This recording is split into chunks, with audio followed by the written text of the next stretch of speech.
Virgie, andito na ako.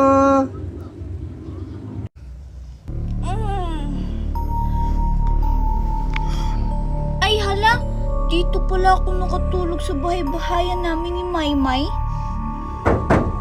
Hi Virgie, buksan mo na tong pintuan.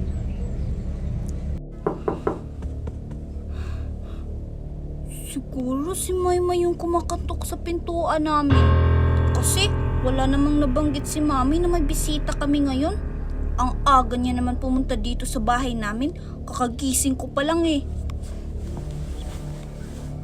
Ang tagal naman buksan ni Virgie yung pinto. Siguro naman tulog pa yun. Kasi anong oras na rin kami natapos kagabi maglaro eh. Sabi ko na nga ba Maymay na ikaw yung kumakatok sa pintuan namin.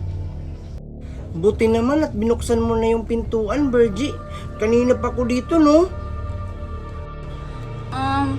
Sorry Maymay, hindi kasi kita narinig eh. Kakagising ko pa lang kasi. At saka, ang aga mo naman pumunta dito sa bahay namin. Siyempre, Virgie. Baka kasi utusan ako na maaga ni Mami. Kaya, pagkagising ko, pumunta agad ako dito. Ah, ganun ba Maymay? Sige Maymay, pumasok ka na. Sige, Virgie! Maymay, ano ba yung lalaruin natin? Magtago-taguan na lang tayo sa baybayan natin, Virgie. Sige Maymay. Maymay, wait lang ha. Kukuha lang ako ng snacks natin. Diyan ka lang muna. Sige, Virgie.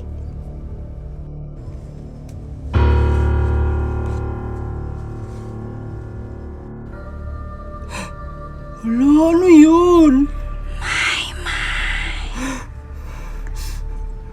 Virgie, ikaw ba yan? Tara Maymay.